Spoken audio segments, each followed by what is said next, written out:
So why are we calling Disney's shopping district the best Disney park? Well, because we've tracked down some of the greatest restaurants here, making Disney Springs more than just a merchandise paradise.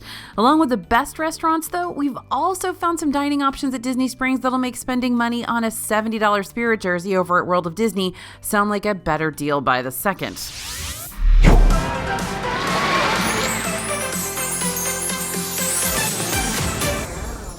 Hey everybody, it's AJ for Disney Food Blog. If you've been following along with our 2022 restaurant ranking series, then you might have thought we were done covering all 4 Disney World parks, but you would have been wrong. Disney World is a smorgasbord of restaurants that branch even outside of its parks, and if I'm being completely honest, the food outside the parks is often better than what you'll find in them. Just saying, and prepping you for this video. So it's time to rank all the restaurants in Disney Springs, and for this list, I'll be giving the restaurants a score out of 10 while also explaining the pros and cons of each. Even the best restaurants have their faults, and some of the more blah restaurants still have reasons to fall in love with them. So even if I'm not a big fan of a restaurant, that doesn't necessarily mean it won't become your all-time favorite, and vice versa. So if you want to check out the other 4 complete rankings lists we've done so far for the Disney parks, we've got a playlist for the series you can find on our YouTube channel. That way you'll be well-versed in all the Disney restaurants when all is said and done.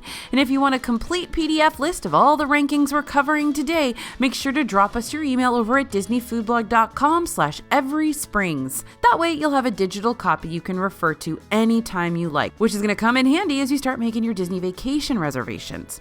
So ready to dig into Disney World's best food park? What am I saying? Of course you are. Settle in, buckle up, get a snack. This is going to be a long one.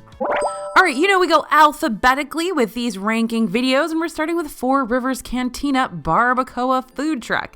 Step aside, Taco Bell. Am I allowed to throw Taco Bell under the bus? Probably not. If you're searching for high-quality Mexican-inspired eats on the go, head over to the Four Rivers Cantina Barbacoa Food Truck on the west side of Disney Springs. This is the first of the food trucks I'm going to be talking about in this list, but I want to quickly speak on all the food trucks' behalf for a second. Don't count these out just because they're unassuming and, locomotive. The food offered at these locations is not only cheaper than most of the table service locations, but also have selections that compete with the table service offerings too. Four Rivers, for instance, serves Mexican barbacoa dishes including the birria quesadilla, burrito bowls, and loaded nachos. And forget food on a stick being all the rage, food in a cone is where it's at. Four Rivers has some mighty tasty taco cones that you can get stuffed to the brim with your meat of choice and plenty of fresh toppings. Now, a lot of locals in Orlando love Four Rivers table service restaurants off property, so they were pretty excited to see a Four Rivers food truck on Disney property. Pros here, best for those looking for something quick and affordable, but unique all the same. And also great for those who don't like a lot of spice or heat along with their Mexican dishes. It's good Tex-Mex here. Cons, not great for those looking for a themed table service restaurant, though the view of the lake is mighty fine from the outdoor seating, and not a huge kids menu selection, cheese quesadillas only. Also not a huge plant-based selection here. Overall, we're going to give this one a 7 out of 10 because there is no seating, but usually the food is pretty good. Okay, next on our list is Amorette's Patisserie. If you're one of those people who won't eat sweets before a meal because you don't want to ruin your appetite, then let Amorette's Patisserie be your exception. Amorette's is located in Town Center and has some of the prettiest rotating petite cake selections ever, for real. Many of the cakes here are decorated with the seasons and celebrations and pop culture in mind. We've seen Disney Plus themed cakes, holiday themed cakes, movie themed cakes, and of course, the gorgeous 50th anniversary petite cake that looks like a shining purple geode. It's absolutely stunning. Along with the signature petite cakes, which are also quite expensive, Amorette's has an assortment of full-sized cakes, pastries, crepes, and frozen beverages. And in case you're wanting something a little more on the savory side, they've got a few sandwich options available too. But keep in mind that these cakes, even the petite ones, are expensive. Like I said, 50th anniversary petite cake's going to cost you $22. It's another reason why I really wish I could preserve it and keep it in my gem collection at home. Pros here, beautiful seasonal and year-round cakes and desserts, and they're great for those with a major sweet tooth. Cons, no real seating here. Outdoor seating is somewhat available, but the overall con here is things are super pricey. This is subject to the fancy desserts that don't really taste like anything sometimes. Amorette's is not my favorite favorite location because they are really, really expensive desserts and they're very pretty, but sometimes they're not all that flavorful. That's just my bias. And I'm sure there are so many of our subscribers and viewers who will tell you the exact opposite and they love it. So don't necessarily take my word on this one. Again, I get frustrated sometimes with super, super fancy desserts that I don't think are worth the money.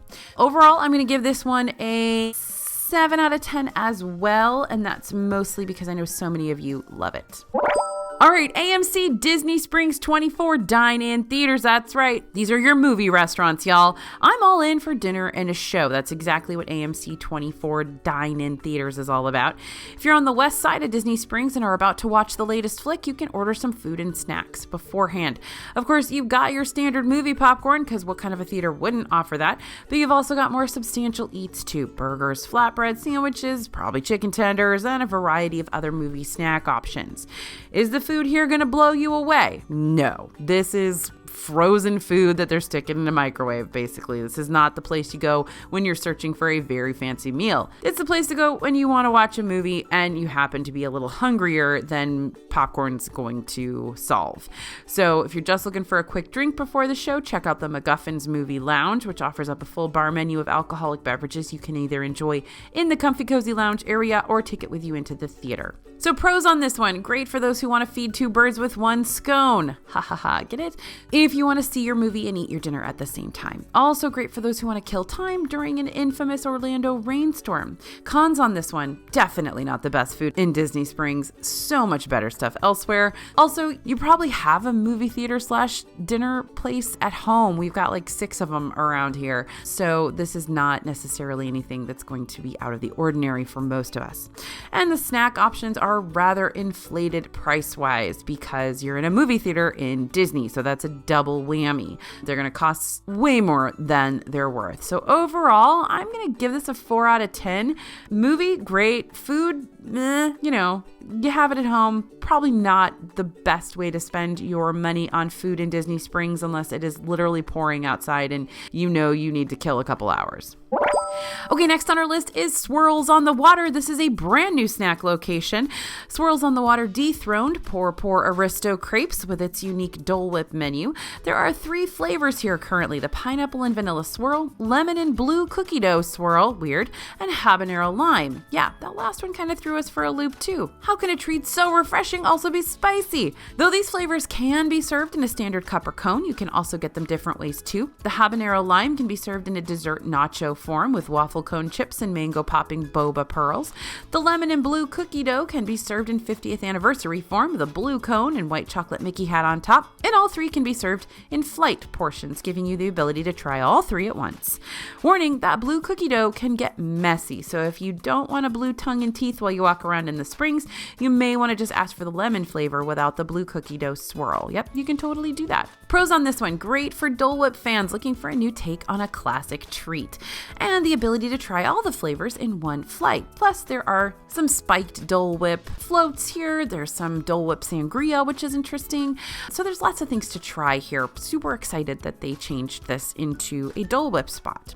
And cons: the habanero lime might be a little too unique for some, and the blue cookie dough can be super messy. Overall though, gonna give this a 7 out of 10, even though there really isn't any seating. This is all gonna be outdoors. This is mostly a kiosk.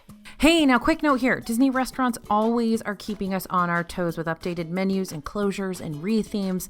So if you want to make sure you're in the loop on all these changes, that's another great reason to sign up for our newsletter. It's totally free, and we give you the latest Disney announcements. They're going to be sent directly to your inbox. Guess what? You'll automatically be signed up for our newsletter when you drop us your email for the entire Disney Springs ranking list at disneyfoodblog.com/everysprings. Hooray for information. Okay, back to the list. Okay, BB Wolf's Sausage Co. What does BB stand for? Big and Bad, as in Big Bad Wolf's Sausage Company, a kiosk where hot dogs and sausages of all kinds are served. BB Wolf's is located in the Marketplace section of Disney Springs and serves up all sorts of specialty hot dogs like the New York Pastrami Reuben, Hawaiian Island Dog, and even the 3 pigs themselves. Only partially kidding. The menu does have the 3 little pigs on the menu, but that's just the name of the 3 mini versions of BB Wolf's specialty dogs. So it's like the Dole Whip flights from Swirls Swirls on the water, but the hot dog version of that. BB Wolf's does not skimp on the toppings, but the trek to find a seat without making a mess in the process can get tricky because the kiosk is just a kiosk and there's no designated seating area. No need to huff and puff and blow someone's house down over it, just head for the tables across from World of Disney and hope and pray you still find one available. Pros on this: unique and traditional selections of hot dogs. Good place to stop for a quick bite with a minimal wait as well. And cons: no dedicated seating area. Not great for those who don't like, hot dogs, because that's pretty much what we've got here, aside from a few specialty desserts that appear now and then. Overall, this one's going to get a 6.5 out of 10. Okay, next on our list is Blaze Fastfired Pizza.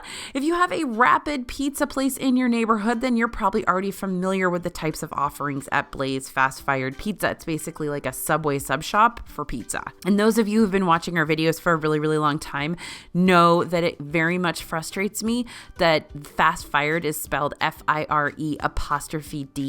I don't really understand what that apostrophe stands for in this particular context. So if you understand it, please let me know in the comments. Blaze is located in town center and gives you the ability to customize your own pizzas. It is basically a chain. You might have one in your hometown as well. I have one here in Frisco, Texas, where I live. So the 11-inch pizzas are fast fired in an open flame oven and ready in just 180 seconds. Now, locals and guests alike are big fans of Blaze. They love the pizza here, and it is pretty tasty. But I think what people love the most about this spot is that the prices are pretty reasonable. But if you're looking for something unique, you're not really going to find it here. Like I said, Blaze is part of a chain. You might have one right in your hometown. It's not a bad thing. It just means there are more locations for you to try. So if you've got a Blaze close by, maybe skip it at Disney World, because why spend your money on it if you can just eat it at home? But if you don't, and you have pizza lovers in your group and you want some food fast, then this might be a good option for you. Pros: speedy and affordable, great for families with picky eaters, and lots of indoor and outdoor seating. Cons: the lines can get pretty long during peak lunch and dinner times. Like I said, locals are big fans.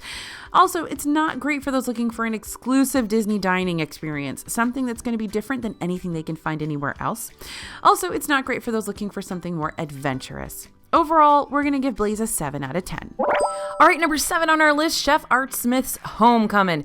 Not all Southern cuisine is created equal. I know this for a fact because I've been to Chef Art Smith's Homecoming, a place that sets the bar for all Southern cuisines at an unfairly high level. Homecoming is a table service restaurant at the landing part of Disney Springs, and it's been created by celebrity chef Art Smith, known as barbecue pit master judge, author of Art Smith's Healthy Comfort and other cookbooks, founder of Art and Soul in Washington, D.C., and Table 52 in Chicago, and former chef to Oprah Winfrey.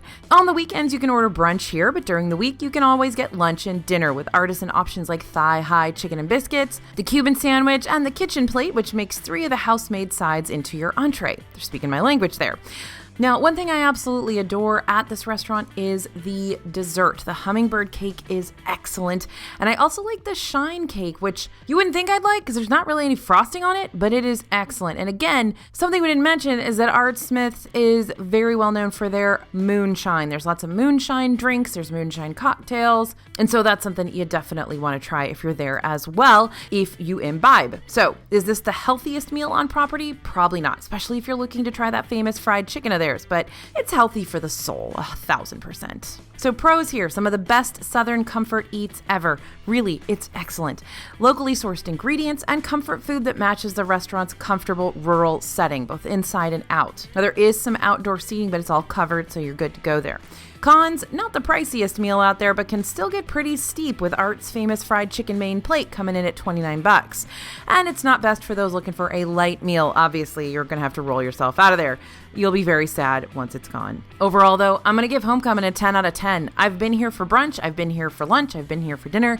It's always excellent, and the cast members who work here, the servers, are wonderful. So props, Chef Art, you've done a great job. And now that we're on a fried chicken kick, let's talk about a quick service meal that still provides those top quality eats. Chef Art Smith is to homecoming as Guy Fieri is to Chicken Guy, aka Guy Fieri has his flagship location alongside restaurateur Robert Earl, who runs that Planet Hollywood situation. Now, you know how there are 23 flavors in Dr. Pepper? Well, Chicken Guy plays the same game with their sauces by offering 22 different flavors to dip your chicken. You got the favorite sauces like the Chipotle Ranch and Wasabi Honey, the classics like Bourbon Brown Sugar Barbecue and Lemon Pepper, and the hot and spicy like the Spicy Mayo and the Habanero Hot Sauce. There's lots to choose from. I am a dipping kind of girl. I love sauce. So this is, as many of you know if you follow this channel, one of my favorite restaurants in Disney Springs. Even though it's a counter service, even though it's fast food, it is one of my very favorites. I think they do an excellent job. They have a very small menu, but they do a great job with it. Now, the chicken tenders here and select chicken Sammys will include 2 sauces of your choice, and you can always add on any other sauces you'd like to try for about 50 cents extra.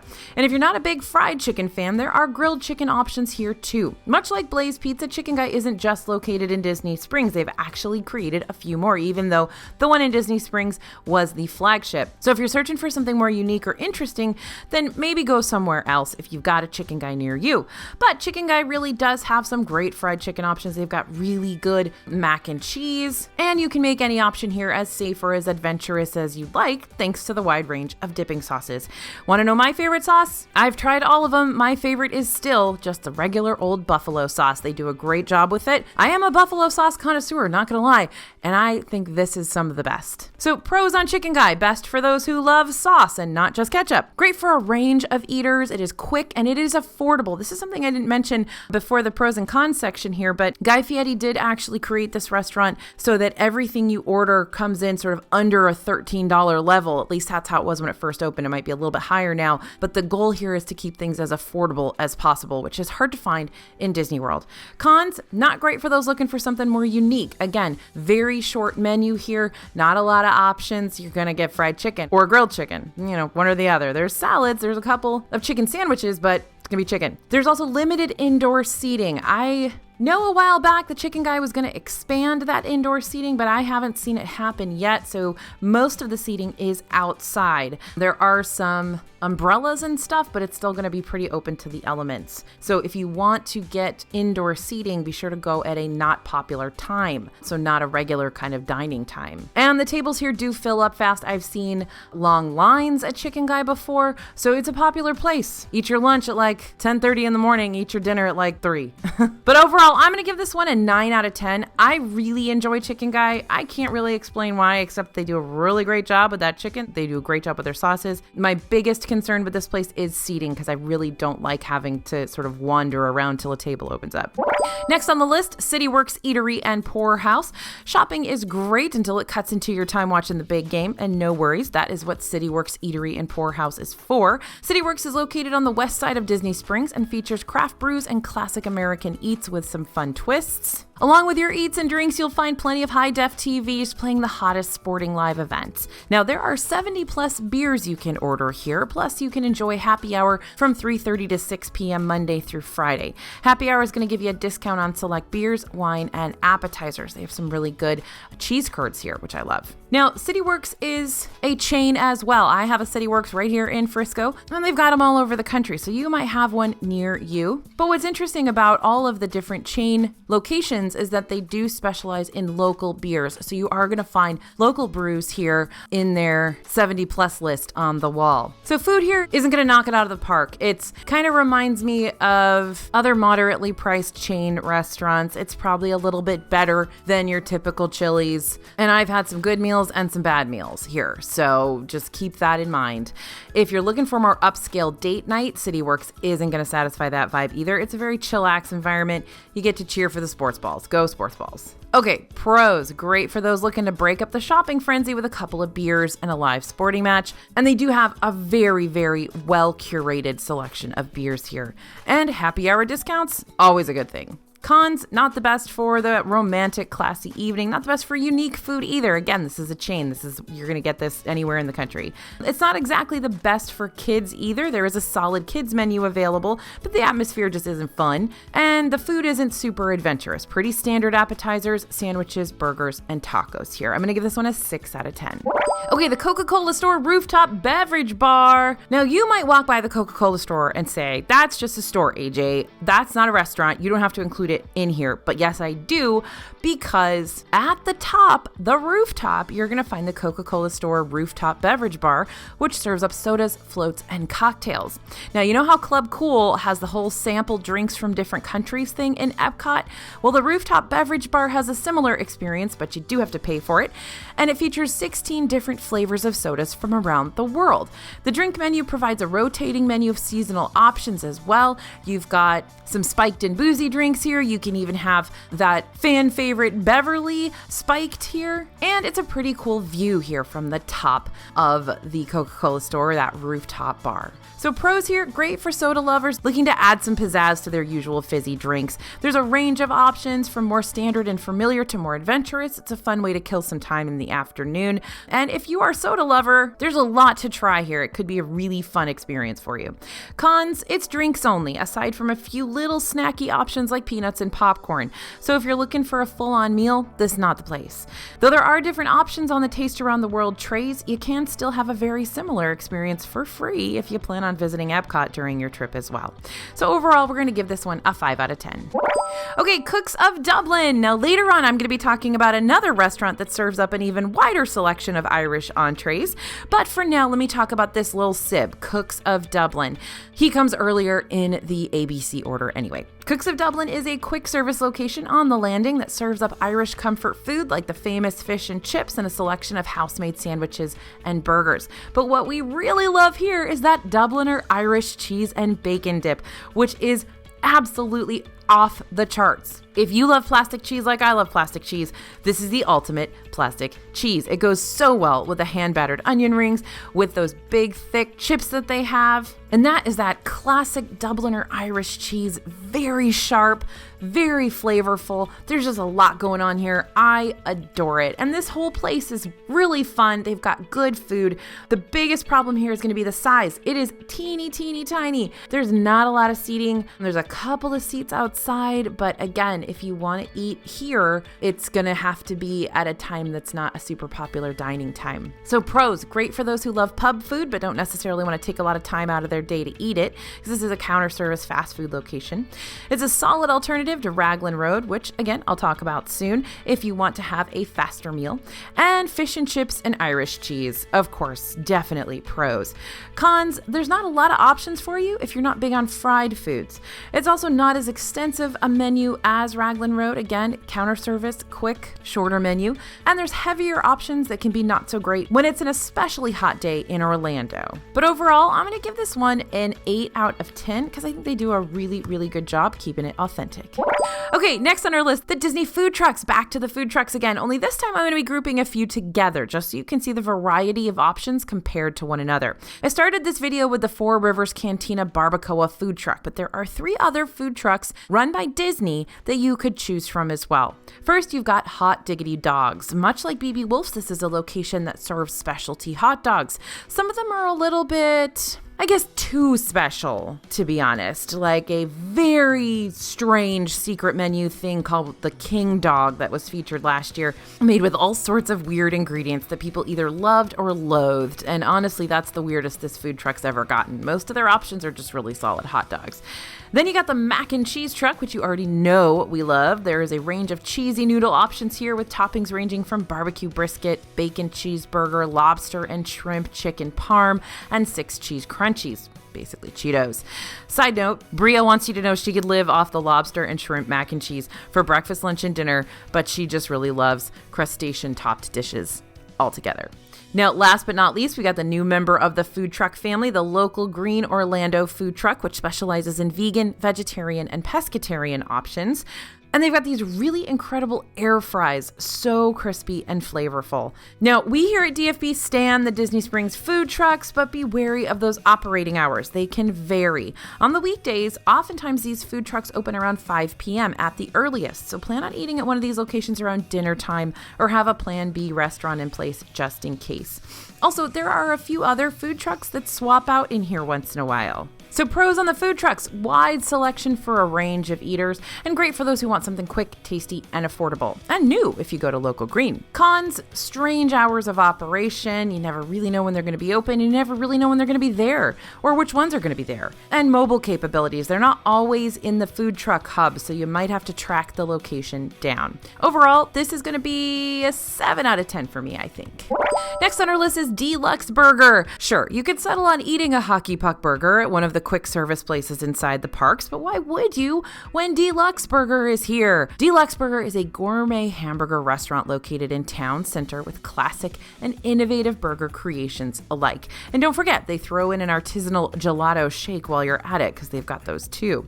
Now, the burgers here are some, if not the best burgers in a quick service location on Disney World property. But if you're not wanting to eat a heavy burger, you don't have a whole lot of other options to choose from here. So it's kind of burgers or nothing. Seating here is great. There's lots of indoor seating and there's some outdoor seating as well. And the decor is kind of quirky and fun. I really do like kind of going and sitting in a booth here and hanging out. The burgers are a great variety. They are varied and seasonal. Sometimes you'll get a seasonal burger that kind of shows up as a secret menu item here, which is super cool. Be sure to check the secret menu items on the menu when you pull it up on your My Disney Experience app. They've also got some incredible sauces for their fries here too. That's another thing to definitely take stock of if you are a sauce fan. And one more thing I love about this place, they actually ask you what temperature you'd like your burger cooked to, which is not something that happens at fast food locations very often. So I love that I can order a medium rare burger here and not everything is just cooked well done automatically. So pros on this one: great for burger lovers, hearty options for a decent price,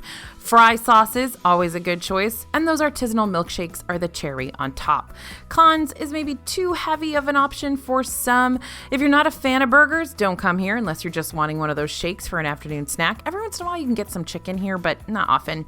And also not great for those looking for a more upscale and classy environment, though they've got really pretty waterside outdoor seating. I'm going to give Deluxe Burger a 9 out of 10. Something I didn't mention, their burgers are actually a combination of beef, which makes it really, really rich, a little bit fattier than you're probably used to, and very flavorful. Okay, next on our list is Dockside Margaritas. Pretty self-explanatory name right there. Need a marg? Want to be Dockside? Dockside Margarita is going to hook you up.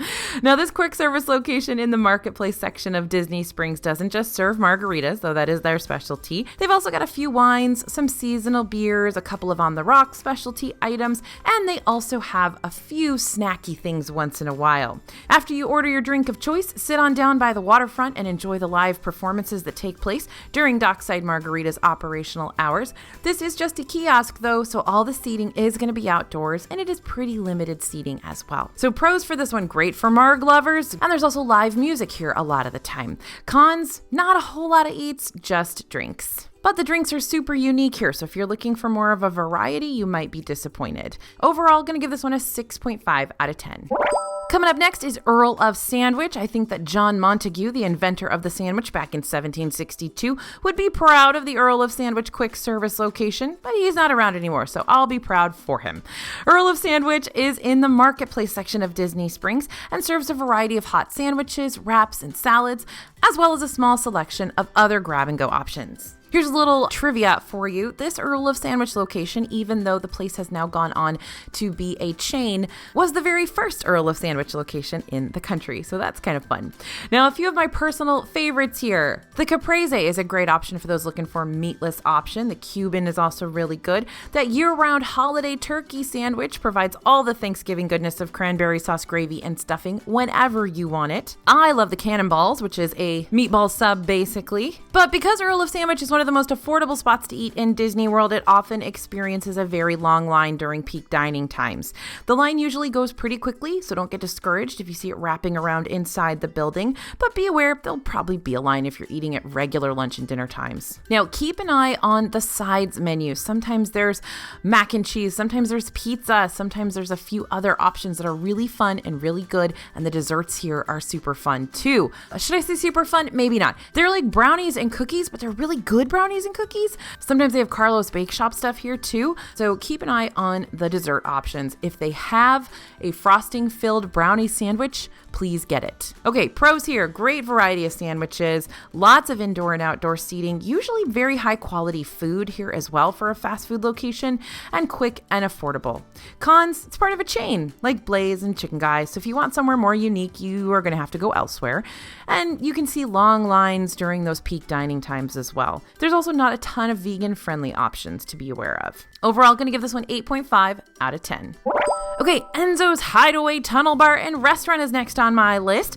There's a section in the landing portion of Disney Springs that houses 3 different Italian eateries, all, FYI, run by the same company, and each with their own twist on Italian cuisine. Enzos Hideaway Tunnel Bar is the first I'll be talking about. This bar table service restaurant is themed to look like a speakeasy. Kind of feels like you're in a basement in a classy sort of way, not in a Buca di Beppo sort of way, and feels even more like a speakeasy after you brave the rum-running tunnels and exit out into the main dining room. Those Prohibition-era cocktails are the stars of the show here. Not only can you order giggle water, which honestly, how often can you do that nowadays, but you can get unique spins on classic drinks like a hazelnut old-fashioned, a Sicilian mule, and strawberry fields. That last one's strong with the bourbon and strawberry syrup. The theming is immersive here and the drinks are fun and plentiful, but as far as the food is concerned, it's okay, and it's expensive. There are definitely better Italian options in Disney World, like Il Mulino New York Trattoria and Disney World Swan and Dolphin Hotel, Via Napoli over there in Epcot. So if you're going to pay the money for really good Italian food, I would wait this one out. Pros, great for those looking for immersive dining, Prohibition style. There's also a solid selection of cocktails and other adult drinks, and you're going to find those classic nostalgic drinks here as well. And it's a nice place to sit and relax for a spell to escape the Disney World hustle and bustle. Cons, Italian cuisines are fine, but not too memorable here. Pricey for what you're getting, and not the best themed experience for kiddos. Overall, probably a 6 out of 10 on this one.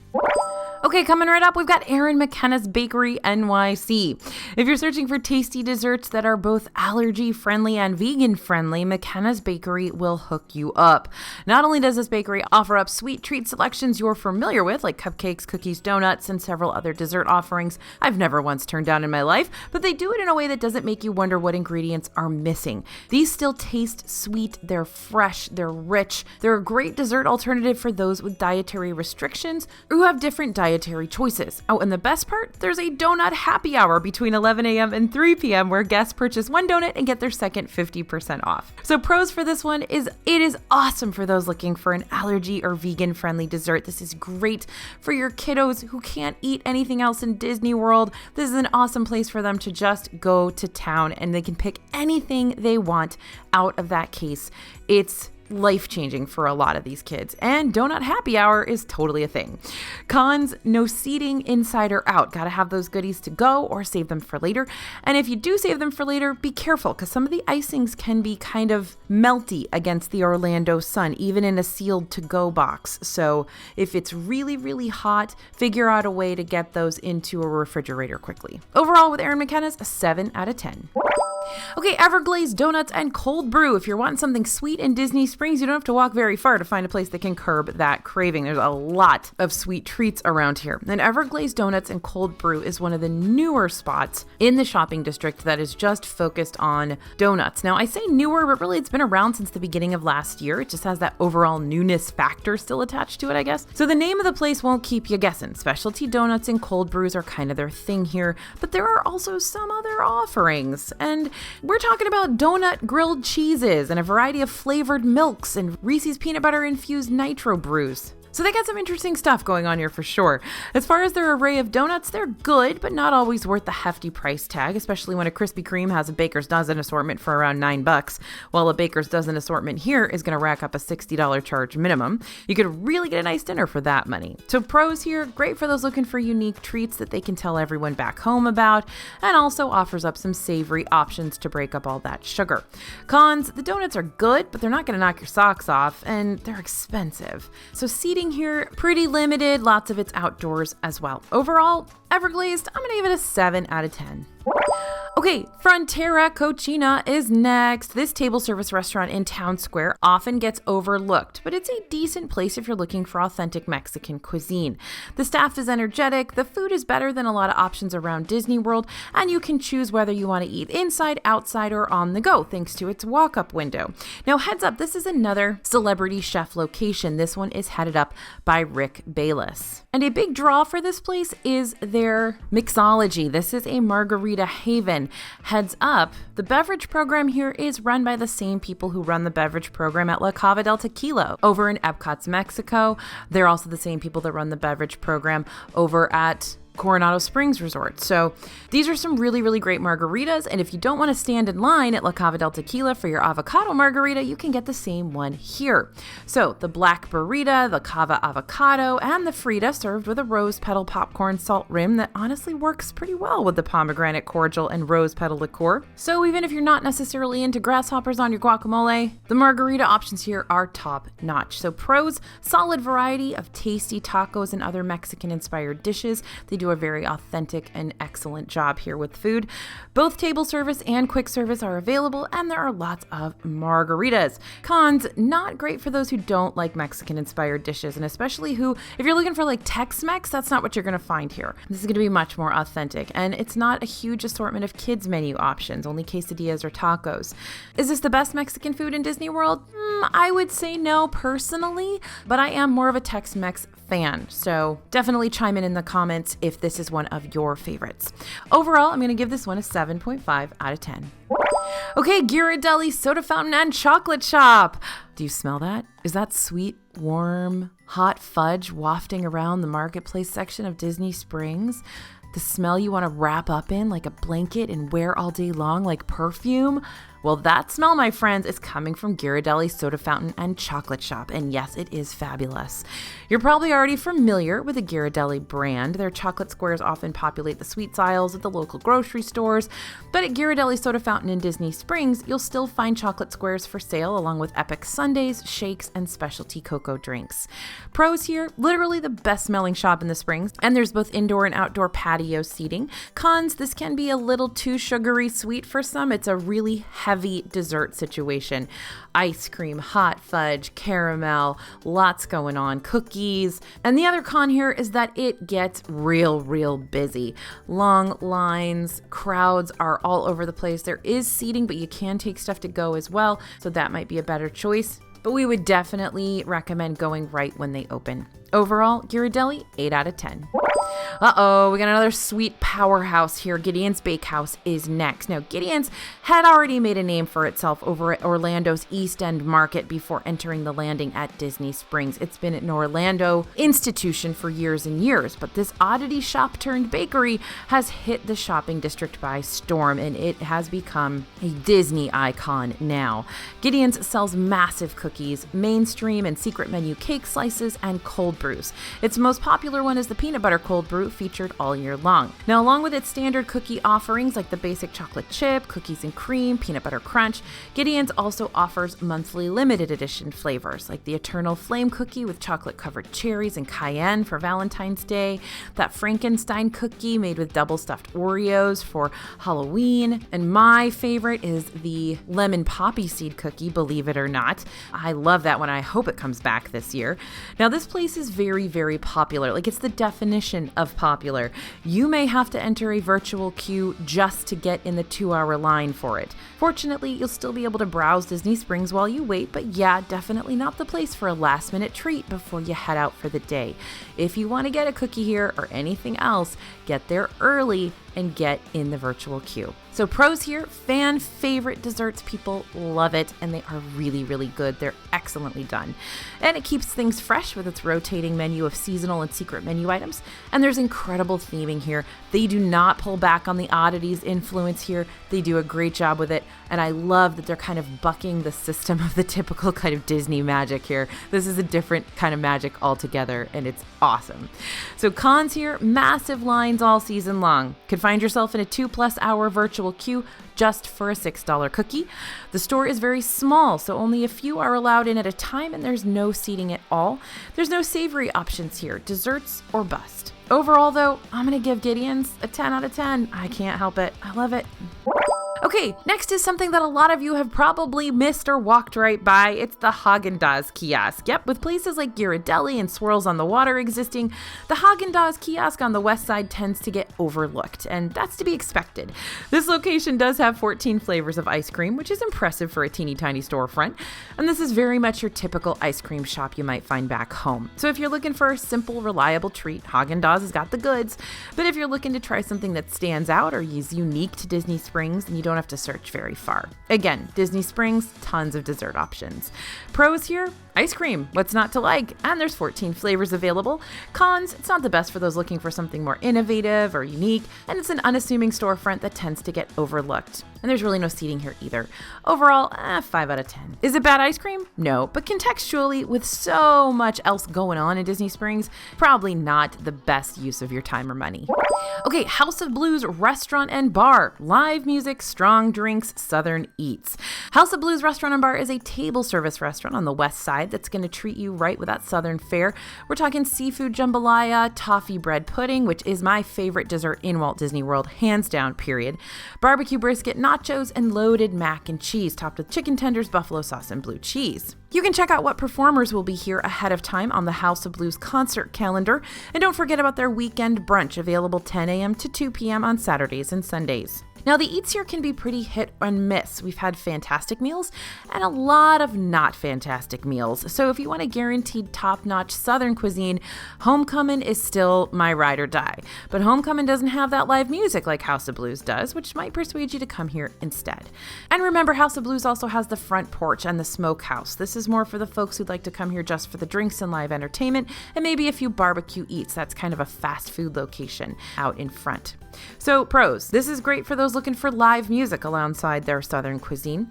There's a massive drink selection. They don't skimp out here at all. And Southern style brunch offerings are available on the weekends. Now, this place can get rather loud. We're headed into the cons section. There's a lot better Southern food over at Homecoming, and entrees can very, very much be hit or miss here. Appetizers are good, desserts are good, entrees not really worth the money. When I go here, I only go for dessert because I do love that toffee bread pudding. Okay, overall, I'm going to give this one a 7 out of 10. Next on the list, Haleo by Jose Andres. Chef Jose Andres loves keeping busy. Time magazine has named him as one of the top 100 most influential people multiple times. The James Beard Foundation has named him Humanitarian of the Year in the past, and this man's also been nominated for the Nobel Peace Prize in 2019 for disaster relief work through World Central Kitchen, the nonprofit organization he founded in 2010. So, safe to say, his next course of action was to open Haleo on the west side of Disney Springs. Haleo is a Spanish restaurant with tapas upon tapas upon tapas. They've also got a rotating menu of paella, aka a traditional Spanish rice dish. Think like a thick risotto or jambalaya-like dish. Sometimes the paellas are more standard with ingredients like chicken, pork ribs, and shrimp, and sometimes they get adventurous, like the squid ink paella, which is a little too much for my liking. But the most fun part about ordering the paella, each time the chefs finish whipping up another pan full back in the kitchen, they shout paella, and the entire restaurant shouts back, which is fun. So just do me a favor, don't get a Coke here. A tiny bottle of Coke costs $4 and there's no refills. So BYOC. Okay, so pros here, great for those who like making a full meal out of a bunch of smaller meals. So tapas is the way to go here. And it's definitely fun to share with a group of people if you're here as well. Adventurous options for adventurous eaters. If you like Spanish food, if you want to try something new, this is a great choice because he does it really, really well. It's great date night vibes here too, and there's a high energy atmosphere. It's a lot of fun. fun. And one of my favorite food groups is wet rice, and that's what paella is. So that makes me really happy that they've got a ton of it. When I ordered the paella when I was here, I just wanted to spend some extra special time with it all by myself, but sadly, I had to share with Molly from All Ears. Okay, cons. It can get rather pricey, and if you're not into Spanish food, this is probably not for you. That's pretty much what they have here. Also, I just don't understand why you're going to make me pay $4 for a teeny tiny glass bottle of Coke. That's just not how I drink soda. I am a free refills kind of girl. So if you definitely need your free refills, you got to plan ahead here. But overall, it's an excellent restaurant. They do a really, really good job. It is pricey, but it's good food. I'm going to give it an 8.5 out of 10. Next on our list is Jock Lindsay's Hangar Bar. Calling all Indiana Jones fans, this one is for you. Story goes, Jock Lindsay is an oft-trusted pilot for Indiana Jones who discovered this waterfront hangout while searching for the Fountain of Youth alongside Indiana himself. He and Indy's adventures are depicted through the decor of the Hangar Bar, which is prolific. You'll notice things like black and white travel photos, aviation banners, trophies from the good old days, and other gadgets, gears, and doohickeys that add to the story. You're also going to find lots of Easter eggs in here. You stumble into this lounge for the story, but you stick around for the drinks and the appetizers. There are signature libations, both alcoholic and non, though you'll find a much bigger selection of alcoholic concoctions. And the names of these drinks are almost as compelling as the drinks themselves. You've got options like the Cool-Headed Monkey, the Fountain of Youth, the Wrong Island, and for non-alcoholic selections, you might want to try the Antidote. Don't ask questions. Just kidding. It's basically just a Shirley Temple. This place is a barrel of fun, and kids will enjoy it to an extent. There's definitely not a lot of food options available for picky eaters, but they might enjoy snacking in a full-on diving bell if that particular table is available. It's one of our favorites in Disney World. Oh, and if you come here around the Christmas season, the lounge transforms into a holiday bar with a whole slew of seasonal offerings and holly jolly decor. Oh, and you can get happy hour specials available from 11 a.m. to 3 p.m. Mondays through Fridays. There's just so much to talk about when it comes to Jock Lindsay's apparently, but what else would you expect from an aviation adventurer? And believe me, there's a lot more we're not talking about, like the hidden R2-D2, the bacon of doom. There's lots going on in here. But to go full on in depth, you need to watch another video, or you need to go get the DFB Guide to Walt Disney World Dining. It's all in there. Okay, pros. Fantastic theming that immerses you in Indiana Jones' stories, fun drink selection and apps, and serious Jock Lindsay's holiday bar. Tons of fun there. Cons, not the widest variety of eats here, so kids might not vibe with the offerings as well as adults do, and not a lot of non-alcoholic options here. You come here for drinks, not the drinks. Seating is indoors and outdoors. There's a kind of an outdoor patio, and there is plenty of seating. It is first come, first served. Overall, 8.5 out of 10. Whew, we're about halfway through, friends. I wasn't lying when I said Disney Springs was the best park when it comes to food selections. This shopping district does not mess around. And just a quick reminder, I know we've talked about a ton of restaurants already, and we're about to talk about a bunch more. So if you need a Disney Springs restaurant companion to give you a visual refresher of everything we've reviewed today, drop us your email over at disneyfoodblog.com/everysprings, and we'll send you the full PDF of all of these restaurants and what we said about them.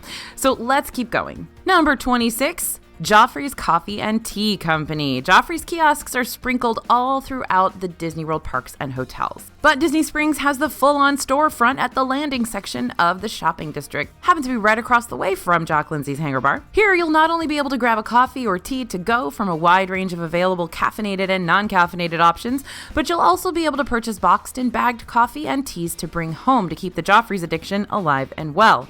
Tired of regular old coffee options? Then maybe you'd like to add some latte art to your beverage of choice. Joffrey's has a selection of Disney characters you can add atop your coffee foam, or you can even choose your own picture from your phone's camera roll to transform into a coffee-inspired masterpiece. If you're not really in the mood for hot tea or coffee, you may want to walk a bit further to the marketplace section of Disney Springs and order from the Joffrey's handcrafted smoothies kiosk instead. Pros on this one: wide selection of Joffrey's drinks available, tea and coffee bags available in bulk, and latte art. I mean, face coffee. Who doesn't want face coffee? Cons though, no indoor seating available, though there is some outdoor seating nearby. You just can't wait on any rainstorms here. Bagged coffee can be overpriced. We found the same bagged coffees at local shops like Home Goods and Marshall's for less. And if you're more of a sweet tea fan, you may want to look elsewhere for a drink. Last time Bria went, the barista told her she had to use sugar packets for her green tea. Maybe that's just her, but she hates it. Overall, I'm going to give this one about a 7 out of 10. Okay, next is Maria and Enzo's Ristorante. Remember that trio of Italian restaurants I mentioned earlier located around the landing portion of Disney Springs? Well, Maria and Enzo's is part 2 of this list. The table service is modeled after a 1930s abandoned airline terminal turned restaurant. How's that for a storyline? Cool stuff, right? Perhaps they should buddy up with Jock Lindsay. And although this restaurant has a huge dining room featuring 50-foot ceilings, because, it was an airline terminal, and a wide selection of Sicilian cuisine, we're never really wowed by this place. We go back for that laid-back atmosphere and overall hope that something, anything, like a drink, entree, desserts, is finally going to blow us away someday, but so far, we've consistently walked away from this restaurant pretty underwhelmed. Not because the food's been bad, but because the food we have is okay, but not great, and still sold at a steep price. So pros here, very interesting backstory and overall theming, although it just kind of looks like a big room. If you didn't really know that it was supposed to be an abandoned airline terminal, I don't think that would necessarily come across as you're eating there. And it's also great for those looking to dine at a classy table service restaurant at the last minute, because you can usually get a reservation here. And there are pretty laid back vibes as well. Cons, it's expensive for what you get. There's lots better Italian offerings on property, and the space is huge, but feels very underutilized. Like, how much does it cost them to air condition that huge room? I don't even want to think about it. Overall, 6 out of 10. Okay, marketplace snacks. I know, sounds boring, but believe it or not, there's some stuff here. If you're one of those people who was devastated when Aristo Crepes was replaced by Swirls on the water, cease your distress. Marketplace Snacks is here to save the day. There's not a lot going on at this little kiosk aside from the bubble waffle offerings that we used to find at Aristo Crepes. You can get the strawberries and cream bubble waffle and the salted caramel bubble waffle, and that's about it right now. Marketplace Snacks is also known to have seasonal treats pop up frequently, so we'll let you know if any new entries make their way over here. Pros, the bubble waffles and seasonal treats show up here throughout the year. Cons, though, not a lot going on here. If you don't want bubble waffles, you're out of luck. Also, not a lot of drinks. You got the basics, and that's it. This is a kiosk. There is some outdoor random tables, but there's not really seating here. Overall, probably a 5 out of 10, but those bubble waffles might raise it to a 6 for you. Morimoto Asia. Now here is a DFB team favorite. Morimoto Asia is a table service restaurant in the Landing created by Iron Chef Masaharu Morimoto. Now, when we first saw this place, we knew that if the food was as magical as the atmosphere, we'd be in for a good time, because the atmosphere is something. I need at least 5 of the Morimoto string light chandeliers in my home right now. I don't care if my ceiling isn't tall enough, life will find a way. Now, the menu here serves up Pan-Asian cuisine featuring Japanese, Chinese, and Korean options. And there are a few ways you can approach dining here. You can munch dim sum style with a bunch of tasty small plate options for you and the group to share. Or you can order something more substantial like one of the meat plates or noodle bowls or even a whole Peking duck. You can go all out on the night specials and order expensive Japanese A5 Wagyu beef for some of the best beef you'll ever taste in your life. Or you can go the most affordable route and not eat inside the restaurant at all. There's also the Morimoto Asia street food area outside the restaurant where you can order from a very select menu of Pan-Asian options if you're looking to eat some great food really fast and get back to shopping. Pros here, beautiful atmosphere. It's great for those looking for date night vibes and a delicious selection of Pan-Asian cuisine. The food here is usually pretty good. It is a signature restaurant. Is the food signature level good? Maybe not, but it is quite good. And cons here, it gets pretty pricey, especially if you go the Wagyu route. We're talking like, what, 25 bucks an ounce, something like that. If you don't like Pan-Asian food, then head elsewhere, and not the best setting for kiddos, especially if they're picky eaters looking for like a cheeseburger chicken nugget fix. That's not really going to happen here, but of course they've got similar options to what your kids would eat at, a Chinese restaurant back home. They will have something akin to that for the kids. Overall though, 9 out of 10. All right, Paddlefish. There's a lot of history behind Paddlefish, but you can learn more about that from our restaurants that had to close and why video. So for now, I'm going to talk about my current love-hate relationship with this place. I do like Paddlefish because it's really cool looking. I mean, you get to dine on a giant paddle boat, and if you're lucky, you'll also get seated next to the water for some breathtaking lakeside views. There's a killer rooftop bar here that's first come, first serve. And there are a few tasty options that keep me coming back, like those lobster corn dogs and the melty pimento cheeseburger. But this restaurant generally is very hit or miss. It's hard to venture off and try something new here when you're constantly iffy about what the quality of another food option is going to be like. Plus, there are much better seafood options available in the Springs.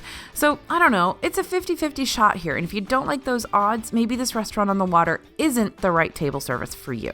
Pros, really, really good views. You get to dine on a giant paddle boat, and that's cool. And there are a few solid options here that could potentially become some of your favorites, especially if you like seafood. Cons, the food quality is hit or miss, and the service is hit or miss. It's not great for those who aren't fans of seafood, though there are a limited number of other options to choose from. They're just not stellar. And it's pretty costly for what you're getting. So I'm going to be a little bit harsh on Paddlefish. I'm going to give it a 6.5 out of 10. Okay, Paradiso 37, Taste of the Americas. There's a lot going on with Paradiso 37. You got a lively atmosphere, American cuisine, tapas and entrees, a towering tequila bar, Taco Tuesdays, and Wine Down Wednesdays. Again, there's a lot, but that's not necessarily always a good thing. Aside from the South American crazy corn, which is unbelievably delicious, and I dream about it, there's nothing much here that stands out. This is kind of like House of Blues with that toffee bread pudding. There's like one thing here that I love so much that I will actually go to the restaurant to get it, but everything else is underwhelming. And I understand that the overall theme of Paradiso is supposed to give off a Latin flair, but its identity throws me for a loop. Like it's trying to be a bunch of things at once, but ends up being a jack of all trades, master of none. I've even seen poutine on the menu here, which makes zero sense whatsoever. So the thing I will say about this place, though, is that it's usually not very busy and might be a solid last-minute sit-down option. It does get very loud in the evenings, though, with sometimes some live music. Pros, this is good for those who love their appetizers and drinks. This is very much an apps and drinks place. I would not recommend sticking around for entrees. And it's a good option for last-minute dining because you can usually get a reservation. Both indoor and outdoor seating is available with very pretty views of the Disney Springs aerofoil balloon in flight out there and lake views as well. Cons, there's definitely a food identity crisis going on here. The theme isn't straightforward and you never really know what you're going to get here, which isn't horrible. I mean, we've all been to the Cheesecake Factory. There's no real identity there either. It's also not the best for families since it can get really loud, particularly in the evenings. Entrees aren't the best, not gonna lie. If you go here, do it for drinks and appetizers, get that crazy corn and then get out of there. Overall, 5.5 out of 10. Next on our list, Pizza Ponte. This is the last of our Italian trio we talked about earlier. Pizza Ponte is another quick service pizza restaurant, but it doesn't serve those puffy pizzas. These are a little more authentic. Now, we've heard it both ways. Some love Blaze Pizza, some prefer Pizza Ponte, but both provide pizza. So what are the differences between these two? On the one hand, you can't completely customize your pizza like you can over at Blaze, but Pizza Ponte also offers other menu items besides pizza like sandwiches, salads, and desserts. Now this might be a hot take, but out of the 3 Italian eateries in the Landing, I think my favorite of the trio's gotta be this quick service place, if not simply for the affordability. But when the pizza here is good, it's really, really good. They do a great job with those pepperoni cups, which I love a good pepperoni cup. It's hit or miss, but when it's hit, it's good. Okay, pros, fast and affordable. They got those giant slices of New York style pizza with quality ingredients. You don't have to get that. They have other kinds of pizza too. But if you are into a giant, like 2-plate slice of pizza, they got that. And there's limited different options available too. Cons, your heart may belong to Blaze, and that's okay. Though there are other options besides pizza, the main attraction is pizza here, and that could be a con for you if that's not what you're into, and it's not super duper unique. There's some indoor seating here, not a lot of outdoor seating, and not a lot of seating altogether. I think overall we'll give this one a 7 out of 10. Okay, Planet Hollywood is next on our list. Now pretend for a second that I'm Hans and Planet Hollywood is Anna. I want to look this restaurant straight in the eyes and say, oh, Planet Hollywood, if only there was someone out there who loved you. Now that's not fair, I know. There are plenty of people who enjoy eating here, if just for the atmosphere alone. After all, Planet Hollywood is a 3-tiered globe that doubles as a restaurant and a place to tour movie memorabilia of all sorts. But the food here is nothing to write home about. It shocks me that this is as closely related to Chicken Guy as it is. We try again and again and again to love this place, but in the end, we're usually disappointed by the iffy food quality. Sometimes I get dirty plates, limited food quantity, and the hefty bills. Don't care about the inside decor, but still want to drink from this globe-shaped restaurant? You can check out the Outdoor Stargazers bar on the ground level of Planet Hollywood, where they sometimes have karaoke too. Pros here, good place to eat if you got a movie buff in the family, a good variety of options for pickier eaters, including a pretty extensive kids menu, and there's something new to see around every corner. Cons, lots better food anywhere else. And not the greatest for those with sound sensitivity, because this place gets really, really loud. Also, it's super expensive, and, I get served stuff on dirty plates. Overall, 4 out of 10. Next on our list is Raglan Road Irish Pub and Restaurant. I love Raglan Road. They do such a good job. It's so authentic. It's so much fun. And the food is excellent. There's live Irish music and dancing. This doesn't happen all day, but it does happen in the evening, and it makes the food taste better than it already does. And the food deserves a chef's kiss. Bangers and mash, shepherd's pie, bread pudding. Those are your classics, but they do play with the theme a little bit here. You've got trendier stuff. You've got lighter stuff. There is the essence of traditional Irish cuisine here, but it's going to be freshened up in new ways. It's a lot of fun. And everything about this restaurant is authentic to a T. The bars and furniture were actually imported from Ireland. And when the live shows are happening, it can get pretty loud in here. So just keep in mind that conversations may be limited, but there definitely won't be any room for awkward air among the lively atmosphere and that Irish dancing. Pros: live entertainment that's really fun, delicious comfort food, authentic atmosphere. And I also love that lunchtime here is a little bit quieter because most people are in the parks. And so you can usually get a reservation here and it's a little more chill. Cons: showtimes can get pretty loud if you have sound sensitivities. And on St. Patrick's Day, you'll have to pay a surcharge to even step into the gift shop for all the St. Patty's Day festivities or do anything else here at Raglan Road. Desserts are okay besides that lovely bread pudding. But as I've said before, there are plenty of other dessert places you can hit up around the Springs. Overall, though, going to give this one a 9.5 out of 10. All right, Rainforest Cafe. Yeah, we could write a thesis about the feelings we have about this restaurant. Rainforest is a heavily themed table service restaurant in the Marketplace section of Disney Springs, but you can also find one at Disney's Animal Kingdom. And if you've ever been to a touristy city or a big mall, you've probably already been to one of these restaurants because they're a super popular vacation dining destination.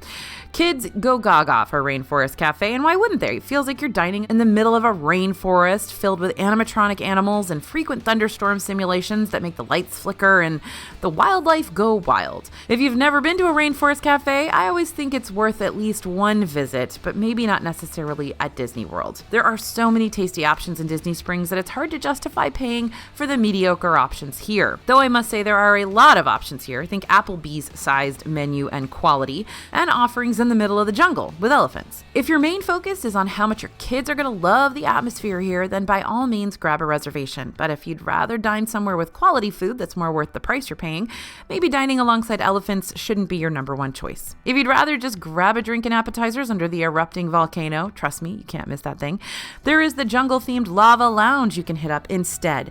But you're going to miss out on all the animatronic animal fun, which is a big part of why you come here in the first place. Pros: immersive rainforest theming that kids are going to love, wide selection of menu options available, and dining reservations here aren't too difficult to snag, but I wouldn't wait till the last minute. There's a lot of people who don't make reservations and try to get in as walk-ups here. Cons: the food just isn't very good. It's not too different from what you could find at any typical moderately priced kind of Applebee's back home. It's not unique to Disney World property. You can find Rainforest Cafes at lots of other places across the globe, honestly, and it can get pretty noisy, especially when the animatronic animals start to freak out over the thunderstorms. This is why I didn't want to go here when I was a kid. Overall, probably a 6 out of 10. All right, it's time for the Splitsville dining room. At your local bowling alley back home, the food might not add up to much, unless you're big into 50-cent Jell-O shots. But Splitsville Luxury Lanes takes things up a notch with its dining room options, including stuff like sushi and pizza, salads, burgers, and a plethora of other choices that'll satisfy a bunch of different palates in your group. They've even got an outdoor bar here where you can get specialty cocktails to go, but you can always sip them on the inside too, while you're mulling over how to get a spare on a split. No, you don't have to dine here if you want a bowl, and vice versa. You can choose to do one or the other or both. But between you and me, I'd rather not just come here to dine. The options are nice and all, but you're still going to find better meals elsewhere. It's just fun to eat and drink some pretty decent meals as you strike those pins down. If you strike those pins down, some of us are lucky to break 100. Pros here: fun to bowl and nosh on a few tasty eats in a chill environment, and best for sushi fans, because how often can you bowl and have a California roll? Great way to wait out all those Orlando pop-up storms too. Cons: the food is decent, but not I must eat here or else quality, and it's really not worth it if you're not planning on bowling. Bowling and food can wind up kind of pricey, and when it's all said and done, that can equal, another park ticket, right? And burgers are pretty standard. You're going to find much better ones over at Deluxe Burger. Overall, Splitsville, I'm going to give about a 7 out of 10. By the way, here's a little aside. If you have a big group of people or you have a family reunion or something, Splitsville can be a lot of fun because the way they have their bowling alleys set up, there's several different areas of bowling, so it's not like one of those giant room bowling alleys like you're used to at home. So you may have a couple of lanes sort of all to yourself. Next on our list is Sprinkles Cupcakes. Now, if I were the president, I'd probably try to get some sort of law passed that made cupcake ATMs a requirement at every bank. That's probably one of the many reasons I'm not the president. For now, I'll settle on Sprinkles filling the ATM cupcake hole in my heart. Yep, Sprinkles is located in Town Center. If you haven't caught on already, this little pink bakery specializes in cupcakes, both traditional and seasonal. But that's not all it serves. It's also got cookies and ice cream, shakes, sundaes, and cookie sandwiches. What really sets this dessert shop apart from the rest of the dessert options in the Springs is that you can order a cupcake here without having to talk to a single person. Not one. I love that. That's where the cupcake ATM comes into play. It is literally an ATM like you would get money out of that's open most of the day, and even after Sprinkles is closed, I think it's open several hours after it closes, and you just go to the ATM, you press the buttons, you put your card in, and it spits out a little cupcake in a box for you. Pretty awesome. So seating here is all outdoors, and there's not a lot of seating, so this is not a place you're gonna like come and while away the afternoon. You just sort of line up, order your stuff, and then leave with it and go sit outside. So pros here, it's a good alternative if you don't want to wait forever and a day for a Gideons Bakehouse suite. And of course, there's cupcake ATMs. Cons, there's no real savory options here. This is a sweet shop, so you're not going to get like an omelet or like an everything bagel here.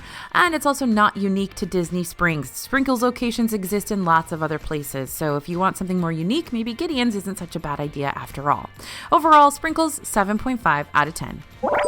And it's Starbucks time, y'all. You know about Starbucks. Yes, you do. Don't lie to me. Starbucks is everywhere. It's in the marketplaces and west side of Disney Springs, and it's found around the Disney parks. One's probably being built in your backyard right now. If you've been to a Starbucks ever, then you know what to expect with these locations: coffees, refreshers, pastries. The only big difference between the two Starbucks in Disney Springs is that the marketplace is a walk-up window, while the west side location has an indoor storefront. Otherwise, they're two peas from the same pod. Pros, best for those looking for their daily Starbucks fix.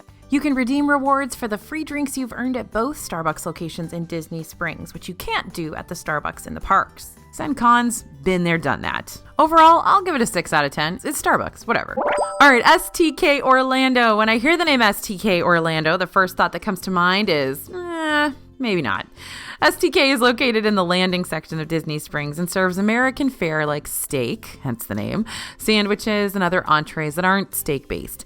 Let's get to the chase. The food here is overpriced for what you're getting. There are such good steak options in Disney World, Steakhouse 71, Yachtsman Steakhouse Le Cellier, and you're paying higher prices at STK. The steaks here are usually pretty good, I'm not gonna lie. They do a good job with them, but it is pricey, and the vibe here isn't my favorite for sure. This is a Vegas-y vibe. There's usually a DJ. It's usually super, super, super loud. And it kind of feels like a place to see and be seen, which isn't necessarily the vibe I want when I'm at Disney World, you know? But there is an upstairs dining area that's a little bit quieter. There's an outdoor deck upstairs as well, which is kind of nice, but it doesn't feel fancy up there, so you kind of are paying a ton of money for almost like a picnic experience. So it's a weird vibe across the board. That being said, if you're looking for a place to party the night away on a dance floor, STK can turn into a rousing good time. So if you're thinking like major date night, this might be the vibe. But I'm not sure I'd bring my little kids here unless we went to dinner at like 4 o'clock, you know? All right, pros. Best for those who want to dance without heading over to the Atlantic Dance Hall at Disney's Boardwalk Inn. Another pro is that it really is decent food. I mean, they do a pretty good job with it. It's just way expensive. And that there's also brunch available on Saturdays and Sundays from 11 to 3. Cons, it is way expensive. I could not believe how much they were charging me to get extra sauces. There's better service just about everywhere else. I've not been impressed with my service here, and it's not super kid-friendly either. Overall, I'm going to give this a 6.5 out of 10, and the 6.5 is solely for the steak quality. Next up is Sunshine Churros. Sunshine and Churros sounds like a recipe for a lovely little kiosk. Make that 2 lovely little kiosks. Sunshine Churros has kiosks in 2 locations in Disney Springs, the Marketplace and the West Side. So no matter what side of Disney Springs you're on, you can find a churro. Churro flavors switch up often here, but you can always rely on the classics sticking around like the cinnamon sugar, the gourmet Oreo, obviously a classic churro, and the dipped Nutella. But Disneyland purists will say that the best churros of them all are over in Anaheim, right in the parks, not at a kiosk in downtown Disney. So are you one of those people? Let us know. Pros here, lots of great churros, obviously. So if you're a churro fan, this is where you're going to get them. They have seasonal churros as well, which is super fun. And cons, does Disneyland have better churros? Probably. So overall, we're going to give this one a 6.5 out of 10. Terralina Crafted Italian is next. Let's go back to that trio of Italian restaurants I was talking about earlier. Terralina Crafted is the odd one out of the Italian eateries in the Landing District for 2 reasons. First up, it's run by a different company. So that trio of Italian restaurants I told you about earlier, those are all run by the same company. Terralina is part of a different third-party company that owns a few restaurants in Disney Springs. So they are all sort of located over there together, like Terralina and Paddlefish are both owned by the same company. And while Terralina isn't necessarily incredible, it's probably a little bit better than the other 3 Italian restaurants we talked about. So if you're super craving Italian food, you don't want to travel away from the Disney Springs shopping district, Terralina is probably your best option. There's a little bit of everything. They've got antipasti, garden green salads, wood-fired pizza, sandwiches, pasta, lots of different freshly grilled entrees too. It's basically, I'm gonna say it's a fancier Olive Garden. Looks like an Olive Garden. They've got that variety menu kind of thing. So it's not in the same food quality category necessarily, but it's got the same vibe. Now, Terralina does kind of get forgotten about in the Disney Springs restaurants because it doesn't really stand out. There's nothing really unique about it. Like I said, it just looks like you're walking into an Olive Garden, but it can hold its own if you like Italian food and you order some of their specialties. So do I think it's the best Italian restaurant on property? No. But if you're trying to choose where to eat Italian in Disney Springs, this is probably a good choice. Okay, pros. Best for those looking for Italian at Disney Springs. Open kitchen and outdoor veranda bar. Yep, you can sit right by the water. And select brunch offerings between 12 and 3 p.m. on Sundays. Cons, if you've already booked an Italian restaurant for your trip, no need to book another one here. Not the most exciting atmosphere for kiddos, unless they really love the Olive Garden. Not the best for those who aren't looking to eat kind of a super heavy meal before returning to your shopping spree. Overall, this is probably a 6.5 out of 10 for me. Okay, we made it over to the Boathouse. If you are a yacht rock junkie and seafood is your jam, the Boathouse will probably be one of your best friends. The Boathouse has the seafood that'll make you feel like you're vacationing on the beach side. Options like Maine lobster tails, shrimp and andouille mac and cheese, hand-breaded coconut shrimp. They got an oyster bar, a raw bar, so you get the idea. They've also got some fun marketing tricks here for cocktails. They've got a shot ski, if you don't know what that is. You and all your friends basically gather around a literal ski that has little spots for shot glasses, and y'all drink a shot at the same time. I don't know if this has come back after COVID yet, but this is what they used to do here. They also have like the Duck Duck Raz, which is a drink with a rubber ducky in it. So some marketing little tricks here that get a lot of play on Instagram and TikTok. Now, inside the Boathouse, there is a lot of seating. There are a lot of dining rooms. You could definitely get lost in here. It's huge. One of my favorite places to sit, of course, is that novelty boat table. It's literally a speedboat that they've put a table in. So if you get there early enough, you might be able to ask for that table. And they've got a lot of outdoor seating too on their dock right by the water, which is pretty nice. Also outside the Boathouse are the Amphicar rides. These are 20-minute cruises along Lake Buena Vista in a retro aquatic car. This is one of those amphibious cars that you can drive on land and it turns into a boat. So these rides do cost a lot extra, but if you spend over $50 at the Boathouse, which is pretty easy because it's expensive, you'll get a discount on your ride at the bottom of your receipt. All right, pros for this one. Good for seafood lovers who know good seafood when they taste it and want to feel like you're on a seaside vacation. This might do the trick. Also, a good selection of cocktails and those fun Instagram and TikTok cocktails that might even come with a souvenir. Cons, it's super expensive. You want quality lobster, you're going to have to pay for it. This place is packed all the time. It's got good food, but they are making a lot of money from it. It's also not best for those looking for a faster dining experience. This is going to take a good chunk of time out of your shopping day. Overall, Boathouse, you know what? It's controversial. Some people love it. Some people absolutely hate it. But I've had good experiences there. The food's been good. So I'm going to give it a 8.5 out of 10. Okay, time to talk about French fries and gravy and cheese. The daily poutine is next. Disney Springs has a counter service dedicated to that beloved Canadian French fry dish. This spot is located in town center. It serves almost exclusively poutine. Now, this is kind of a kiosk. They have a little bit of outdoor seating, but it's mostly going to be order at the window, take your food away, and eat it. Now, the menu changes with the season. We've seen Thanksgiving-inspired poutines, cheeseburger poutines, Oktoberfest poutine comes back every year. But the traditional poutine topped with gravy and cheddar cheese curds is around all year long. Now, some folks love this stuff, and some claim it's a knockoff of the genuine Canadian-made poutine. For me, though, it's usually pretty good. I mean, it's French fries, it's cheese, and it's gravy. What could possibly go wrong? Sometimes it's a little crispier than it is on other days, but I think it's great pretty much all the time. Pros, best for those wanting an afternoon pick-me-up but don't want something desserty, although be careful because this is heavy, it's a lot of carbs, and it could end up weighing you down, so you might want to share it with somebody. And also a pro, unique seasonal poutines featured all year long. Cons, some poutine combos, some of those seasonal ones are kind of hit or miss, so don't try a new one unless you really are okay if it's not the best thing in the world. And it might feel more like an off-brand of genuine Canadian poutine if you're from Canada. Overall, I'm going to give this one an 8 out of 10. All right, we've made it over to the Edison. We love to see the edgy side of Disney Springs come out to play, and the Edison's industrial gothic, some might say steampunk atmosphere makes for an exciting night out. The Edison is across from that Italian trio of restaurants in the Landing, and it's owned by the same company. And its backstory is that it's supposed to look like a repurposed 1920s power plant. It features classic American food, craft cocktails, and live entertainment like cabaret. Sometimes things get a little risque later in the evening. So if you've got younger ones in your party, go to the Edison earlier in the day. The restaurant opens around 11:30 a.m. and after a certain time in the evening, it does go to, I believe, 21 and over. So just be aware of that. But most people do come here for that late night entertainment and creative cocktails, not necessarily for the food, which is kind of overpriced and not that impressive, not unlike the Italian restaurants this company owns.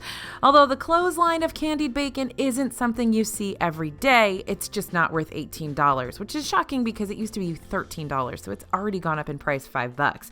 Now, I can go home and hang bacon on a clothesline all by myself. Something else that's cool here, if you're there with a group of people, is you can get alcoholic drinks in a big punch bowl. So you can get literally an entire punch bowl of a particular drink if you like it that much. It's going to be $100, but it comes with several glasses and a ladle, so you can all share it. It can be a good deal if you have enough people. All right, pros, best for nighttime entertainment and drinks, probably the best nighttime entertainment location in Disney Springs, and also best for steampunk fans if you're into that.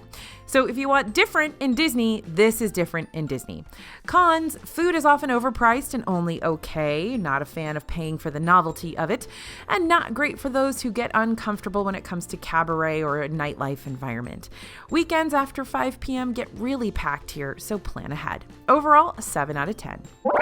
Next on our list is the Ganachery. Were you thinking Disney Springs had enough dessert offerings? Well, get ready for some more. The Ganachery is a gourmet chocolate shop owned by Disney, run by Disney, located in the Landing that spotlights house-made ganache, truffles, and chocolate bars. You can even watch the chocolates being made thanks to the onstage chocolatiers. Those cooking demonstrations are mesmerizing.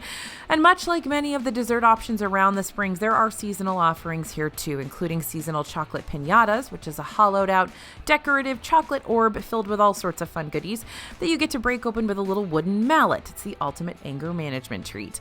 Pros here, best for chocoholics who want high-quality house-made chocolate instead of the mass-produced stuff you'll find at the grocery store, and seasonal treats and interactive chocolate piñatas for an added element of fun.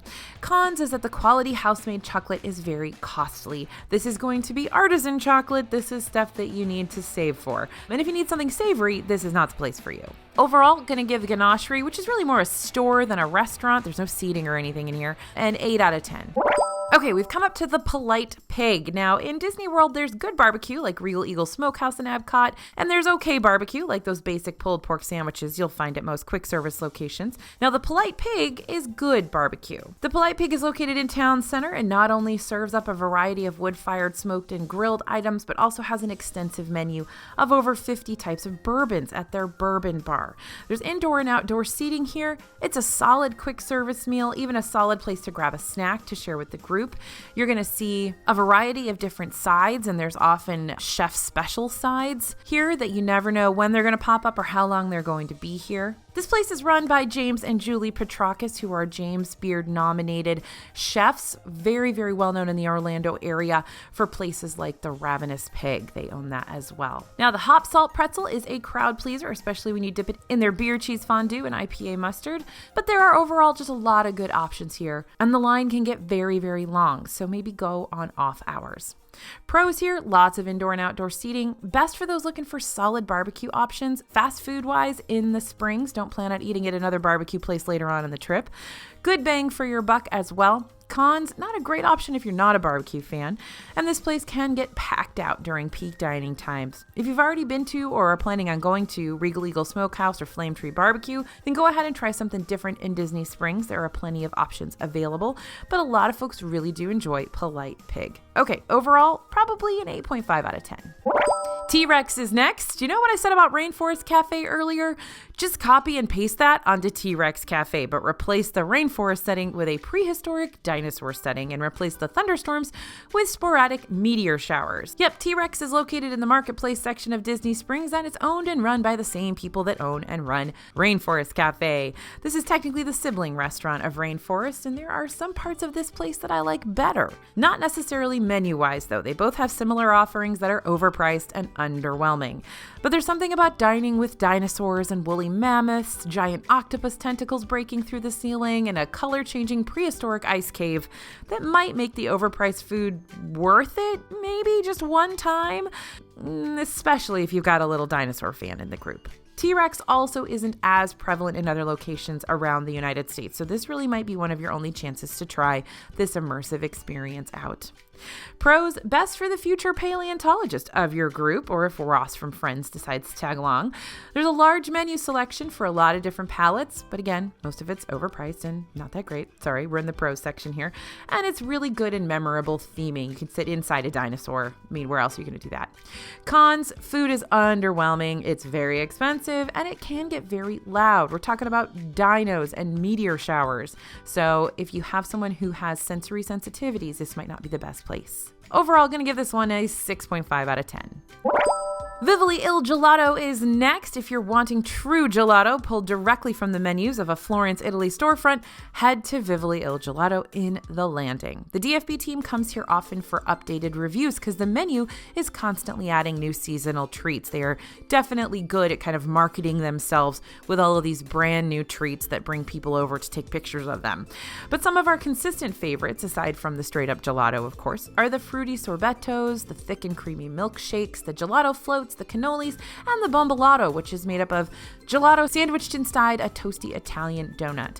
Fair warning, these treats can get pricey, especially if you choose to order a spiked gelato float, but you will get authentic gelato creations at this family-run gelateria. Pros here, authentic and traditional Italian treats and fresh menu options often. Cons, depending on what you order, the bill can add up really quickly here. And a random downside, there are no free cups of water available here, so if you need to wash down all that sweetness, be prepared to pay for a drink or have a refillable water bottle on hand. Overall, gonna give this one a 7 out of 10.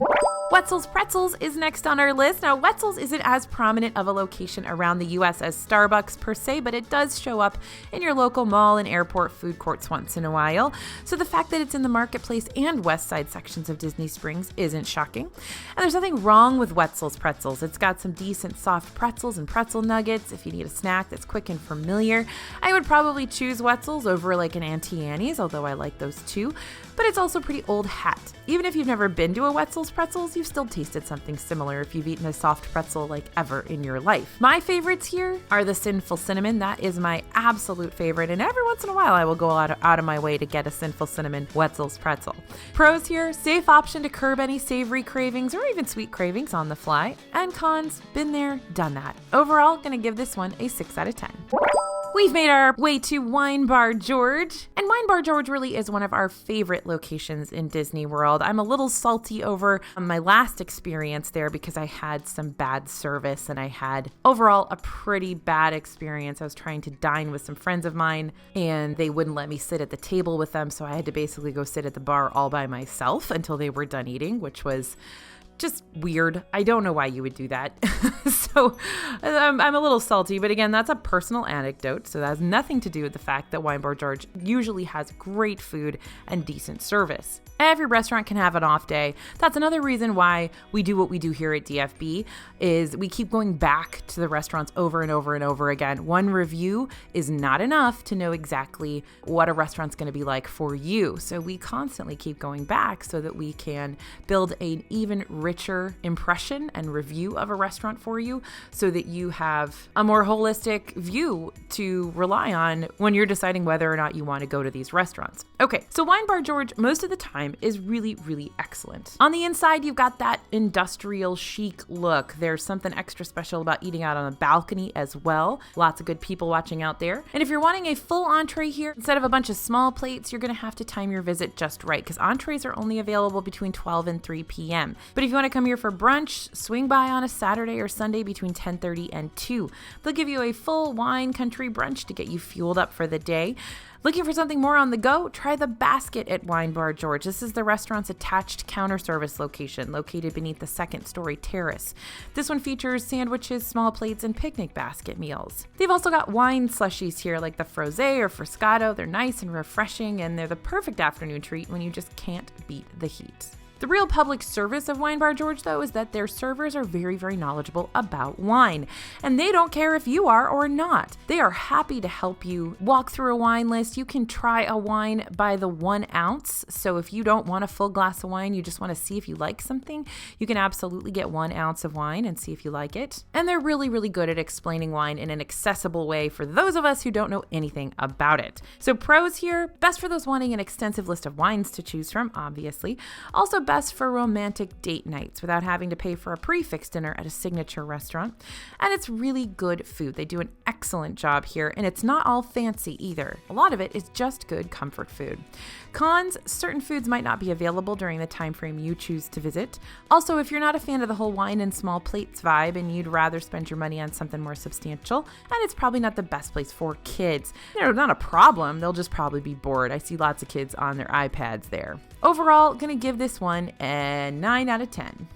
Wolfgang Puck Bar and Grill is next. There's a lot going on at Wolfgang Puck Bar and Grill, but unlike Paradiso, that's not a bad thing. Wolfgang Puck is located in town center and features a modernized spin on traditional bar and grill classics. Now, those of you who are longtime visitors to Disney Springs and previously downtown Disney, you will remember there was 2 Wolfgang Puck Express locations and, of course, the Wolfgang Puck Dining Room, along with a more moderately priced restaurant below it, all run by the Wolfgang Puck conglomerate. And this new restaurant is the only one that's left in Disney Springs that has that Wolfgang Puck name. But that doesn't mean it's lacking in quality. This is an excellent restaurant. I really, really like it, and I think it's very underrated. A lot of people don't even know it's here, but it's an awesome option if you are looking for a great meal that can suit a lot of different palates. They've got Maryland blue crab cakes, barbecue pulled pork pizza, chicken schnitzel, several other California Asian fusion varieties that call out to a range of eaters, both choosy and adventurous. One of my favorite things here is an appetizer. It's basically just chips with blue cheese sauce, but it's excellent chips, excellent blue cheese sauce, over the top, just really, really well done. So one of the coolest parts about this place, though, is that walk-up gelato bar outside. You definitely want to check that place out. And if they have any gelato margaritas on their menu, you definitely want to grab one of those too. To dine inside Wolfgang Puck, you're going to need an advanced dining reservation most of the time. They do have walk-up wait lists too, though. gelato. And for a scoop of gelato, just belly up to the outdoor bar and order a scoop or two. Pros on this one, best if you're looking for a menu with a variety of very high quality options. The walk-up gelato window is definitely a pro, and the open kitchen allows you to watch the chefs work their magic. Cons, not best for those who need something to eat pretty quick. This isn't a fast food location. It is closer to a signature restaurant. And another con, you may already have something similar in your area. Wolfgang has a lot of restaurants. So if you've got a Wolfgang Puck bar and grill in your area, it's going to be the same sort of thing. Overall, going to give this one an 8 out of 10. Here we are at Yasake. Last but not least, we're going to look at this little tiny kiosk on the west side that gets overlooked so much more than it deserves. Yasake is a build-your-own poke bowl location with lots of fresh ingredients and proteins of choice. You can also get bao buns and boba teas here. Yasake has pretty limited outdoor seating, but when you do find a seat, you'll be able to enjoy a fairly healthy and quick meal. Simple and satisfying. Pros, this is best for those who don't want to wait in a forever long line for food, and it's relatively substantial food too. And those fresh poke bowls, there's not really too many other places to get those. Cons, limited seating and not an extensive list of options here. Overall, Yasake gets a 7.5 out of 10. Okay, we did it. We actually did it. We made it through all the Disney Springs restaurants, aka the best food park on Disney World property. But if you're like me, you might have already forgotten about half of them by now. So once again, this entire list is available on DisneyFoodblog.com/everysprings to help jog your memory and help you plan out your Disney Springs dining day. And don't forget, if you want to know everything I know about Disney World restaurants, head over to dfbstore.com. That's where we have all of our guidebooks that we create. It's an absolutely unreasonable amount of information in those guidebooks. So much detail, so many reviews, updates, every little tiny secret I know about the Disney restaurants is in there. We update it twice a year, and it's definitely a good buy. You can use code YouTube to get a discount. And if you don't like it, just let us know and we'll give you your money back. No questions asked. Thanks for listening, everyone, and thanks for watching. Please list your favorite Disney Springs locations in the comments, because you know what? It's super valuable to get reviews and suggestions from a lot of our other subscribers who've been to Disney World a lot too. You definitely want to see what their personal experiences have been. So please drop those in the comments for us and help each other out. Thanks for listening and thanks for watching. As always, this is AJ for Disney Food Blog, and we'll see you real soon.